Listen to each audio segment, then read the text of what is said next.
Hola, mi nombre es Naren Tevi y actualmente estudio la carrera de Nutrición y Dietética en la Universidad Interamericana de Panamá. Hoy les tengo el placer de introducirles sobre el tema de la cavidad bucal, específicamente sobre la anatomía de la lengua. Para mí es muy importante compartirles esta información porque la lengua es un órgano musculoso y es el asiento principal del gusto. Ella forma parte de la masticación, la deglución, la succión, la fonación y es el sentido del gusto de los alimentos.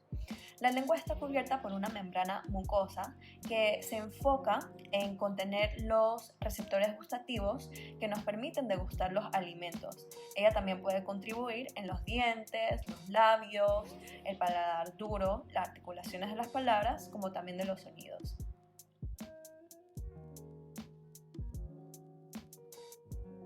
La lengua es un órgano con una forma similar a un cono en el que se compone de tres partes. 1. La raíz lingual. 2. El cuerpo lingual. Y 3. Un ápice.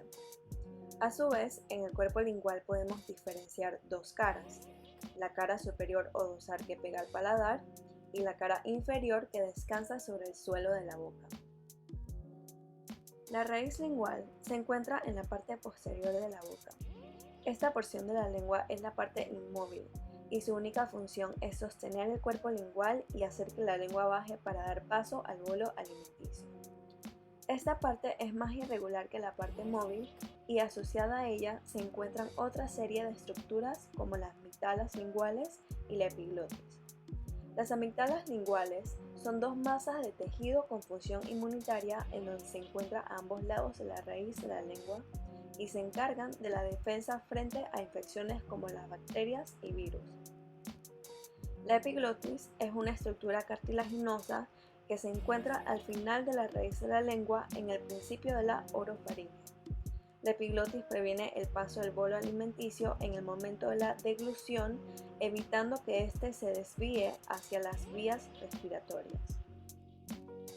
El cuerpo lingual consiste de 5 partes. Estas pueden incluir el dorso de la lengua, la uve lingual, la vértice de la lengua, el surco central y las pápilas gustativas.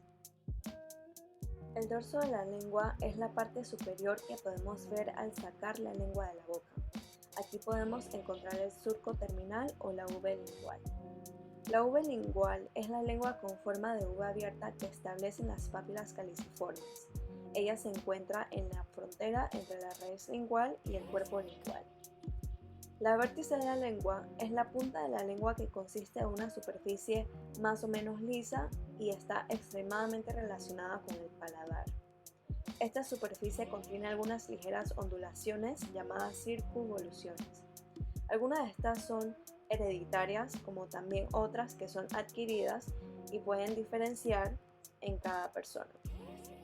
El surco central se encuentra en la parte central de la lengua y es una línea que divide la lengua desde la uve lingual hasta la punta de la lengua en dos partes, la izquierda y la derecha. Esta puede diferenciar en la profundidad según la persona. Y por último, las pápilas gustativas se encuentran en los lados del surco central, en el dorso de la lengua y se pueden clasificar como las pápilas fungiformes, las pápilas filiformes y las pápilas foliadas. El frenillo lingual se encuentra en la línea media de la cara inferior. Es una estructura membranosa con una forma de semiluna que limita el movimiento de la lengua y la mantiene en una posición más o menos media dentro de la boca. A los lados del frenillo lingual podemos encontrar dos abultamientos perforados en su centro, las glándulas salivares submaxilares, que son los orificios de salida de los conductos de Wharton, y las glándulas salivares sublinguales, que también son orificios que se encuentran un poco más atrás. Los bordes linguales son los bordes de la parte libre de la lengua. Normalmente, cuando la lengua se encuentra relajada, se sostiene sobre los dientes, que también es conocida como el arco dentario. Al encontrarse en continuo contacto con los dientes, esta parte de la lengua cuenta con los filtradores de bacterias. Y por último, la ápice lingual. Es la punta de la lengua, específicamente la parte libre de la lengua, y aquí se encuentran la mayoría de las papilas gustativas que se encargan de degustar la comida durante la masticación.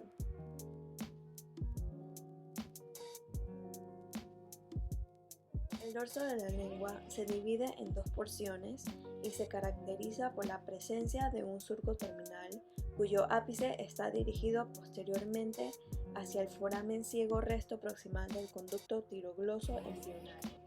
Divide transversalmente el dorso de la lengua en una porción anterior y una porción posterior. La porción anterior corresponde a los 2/3 en donde se encuentra la cavidad bucal. La mucosa de la parte anterior es delgada y está muy unida al músculo subyacente. Podemos encontrar numerosas papilas linguales como las circunvaladas, foliadas, filiformes y fungiformes. La porción posterior corresponde a 1/3 de la bucofaringe.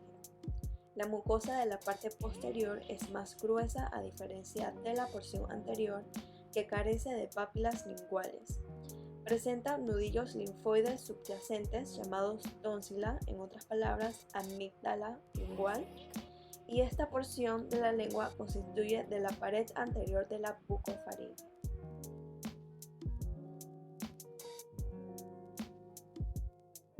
Las papilas gustativas son pequeños órganos sensoriales ubicados en el tejido epitelial de la lengua de los animales terrestres vertebrados.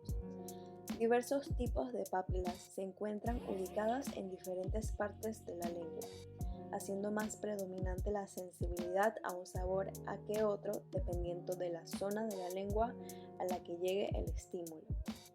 Las papilas gustativas cumplen con la función de emitir señales al cerebro sobre los estímulos que llegan al interior de la cavidad oral, que se traducen en sabores como dulce, salado, ácido, amargo y umami. El funcionamiento de las papilas gustativas depende en gran medida del olfato. La mayoría de los sabores se perciben gracias a la función conjunta que ejercen tanto las células receptoras del sabor en las papilas gustativas como los órganos receptores ubicados en el interior de la nariz. Las células del gusto están ubicadas al interior de cada papila y se encuentran soportadas por células de sostén que se encorvan ligeramente sobre ellas. Las papilas tienen una estructura parecida a la de una cebolla. Cada papila contiene entre 50 a 100 células del gusto que cuentan con proyecciones con forma de dedo llamadas microvellosidades.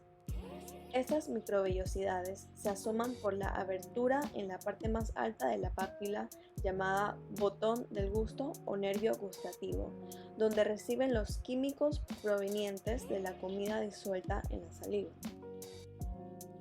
Las papilas gustativas pueden tener tres tipos de forma que dependen de su tamaño y función como 1. Las papilas fungiformes, que tienen forma de hongo y se encuentran en la parte frontal de la lengua.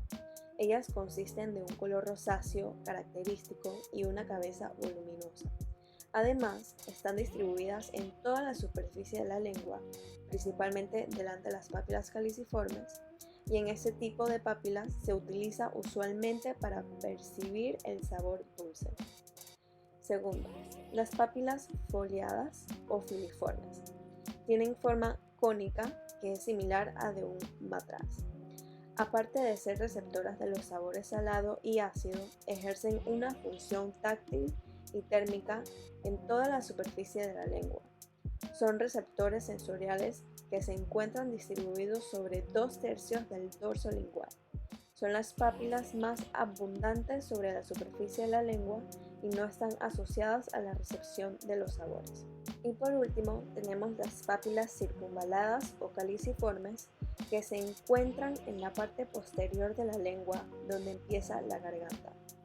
Cada persona tiene entre 7 a 12 papilas circunvaladas de gran tamaño que se encargan de percibir el sabor amargo. Estas papilas están distribuidas cerca de la base de la lengua en forma de V invertida.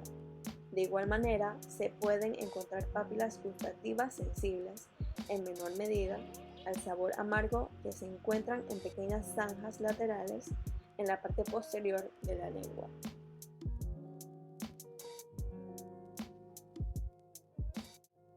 Esta sección, a través de una amígdala lingual, revela una colección de las unidades estructurales y funcionales que componen los órganos como los nódulos linfoides, la cripta primaria, las glándulas mucosas y la cápsula de tejido conectivo. Los nódulos linfoides son estructuras que se agregan alrededor de una fosa o cripta primaria que se abre a la superficie libre de la mucosa. Por lo general, la superficie estaría revestida por un epitelio escamoso estratificado no queratinizante que continúa hacia las criptas. Las glándulas mucosas secretan en el fondo de las criptas. Las secreciones limpian las criptas de desechos para evitar el estancamiento y el desarrollo de infecciones. La cara posterior de la amígdala está rodeada por una cápsula de tejido conectivo.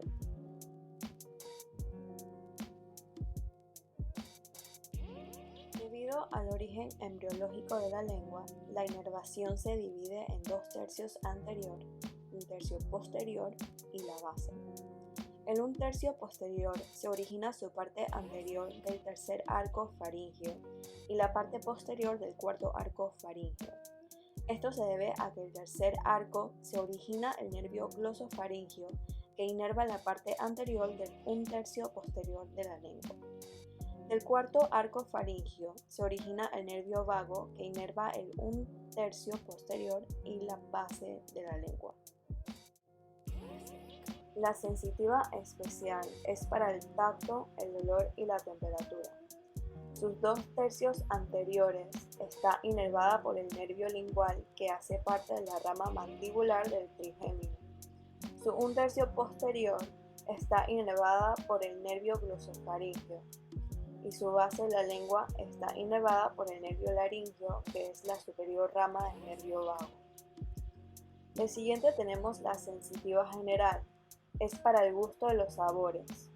Sus 2/3 anteriores está inervada por el nervio cuerda del tímpano, que es rama del nervio facial.